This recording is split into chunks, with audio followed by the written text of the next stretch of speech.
So, I made a few videos now on quitting caffeine and just learning to moderate it. I've talked to people on this. I've gave tons of advice. I've posted on, I think, Reddit at some point. Talked to people on Facebook. I was encouraged to make more on it, so I made a book. I wrote a book on it, and it became a bestseller on Amazon. It's done very, very well. It's like a 4.8 star review or some shit. And as someone who's been like, I'm to the point now where if I want to drink caffeine, if I want to drink a coffee, I don't really like coffee, but like if I want to drink like a fucking tea or something, that's my go-to. If I ever want to have anything, I'll drink it and it doesn't affect me. And I hear people in my comments who, God love their cotton socks. They're trying to quit, and some people are struggling and saying it's like poison. Like, fair enough. It's like if you drink way too much caffeine, it's awful. And it blocks your adenosine receptors in your brain. It makes it so your body doesn't actually recover. It's liquid stress hormones. It spikes your adrenaline. It raises your blood pressure. Like, over time, if you have too much caffeine, especially once you drink one cup, your body every single day, your body compensates by making more receptors. So then you need more caffeine to fill the extra receptors, and your tolerance spikes up, and it's all the nerdy shit. But point being, like, your tolerance goes over time, so you need to keep drinking more and more. And people end up having like 5-6 cups of coffee a day, and they're stressed out to all hell. And like, I sympathize with it. I've been there. I understand it. It's fucking awful. But when I quit, the things that I realized is when I first, I started drinking caffeine, didn't really like it, and I started to like it. I really liked it. It's the best thing in the world. You get this crazy high. Then when I realized it was burning me out, I tried to quit. All I did was research caffeine and look into this and realize how shit it was, blah, blah, blah. And like the negative sides of it, everything, there can't be good without bad. Like, there's no light without dark. And with caffeine, there's a lot of benefit. It's not fucking heroin. It's not like the craziest thing in the world, but it still is something that is addicting. People say it's not addicting, and then I'm like, all right, well, what do you drink? Two cups of coffee a day, quit? And well, I can't without my coffee. I'm like, well, exactly. It is addicting. But I noticed when I quit, I was doing all this research, and I was in this pit of I hate it. Oh, the caffeine's so bad. Look, this is the negative side. I thought the science was super cool. I'm being a fucking geek about it, but I thought it was kind of cool. And this makes it harder to quit. The reason I'm able to actually drink it now, if I ever want a tea once every 3-4 weeks, or whatever the hell it is. I can have it every day, it'd be fine.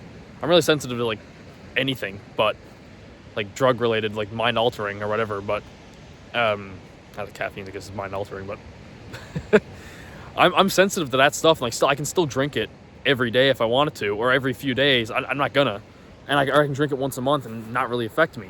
And the reason I can do this is because I'm indifferent to it. If I was looking at videos all day, and if I was consuming all this information and constantly thinking about this thing that I hate, I'm giving it energy. I'm giving it power over me. The reason why, this is why I don't like Alcoholics Anonymous. I think it's great if you're trying to quit alcohol, get a support group, talk to people, and figure out what's your underlying issues. That's the biggest thing. What's the reason that pushed you to drink so much? If you're drinking every single day, 2 bottles of wine a day, it's clearly not social. So, I think it's good to have a support group, but the problem with that is my brain is you constantly, if you're sober for years and you're still talking about alcohol, it's still on your mind, you're still battling it. I don't find that struggle when I quit alcohol once I go long enough. I like drinking. I don't think drinking infrequently is that bad, but the reason I can do it, and sometimes I slip back and I might do whatever, and drink a little too much, I'm like, all right, let me reel it back. And the reason I can reel it back is because I understand the positive and negative to both caffeine and alcohol. I understand the mindsets to quit, which are in my book. It's you're motivated by pleasure and pain. I wrote a whole section on that. But I also am indifferent to it. That's the biggest key. When you don't give a shit if you drink or if you don't drink, when you don't hate it or love it, you're kind of just oh, it's just this thing and this is how it affects me, and I can, I drink it sometimes and whatever, and then I let go of it other times, and there's no big deal if you have it or not. That's when you truly can quit an addiction. That's the key. It's just being indifferent. When you stress it, when you focus on one thing, whether hate or love, you give it power.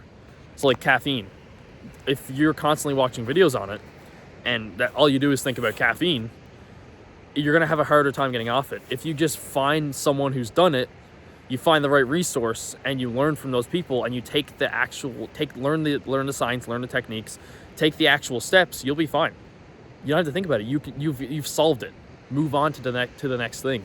Dig yourself out of this hole. let go of this void and this importance that you put on it and go put it into something, the next frontier, the next mountain to climb.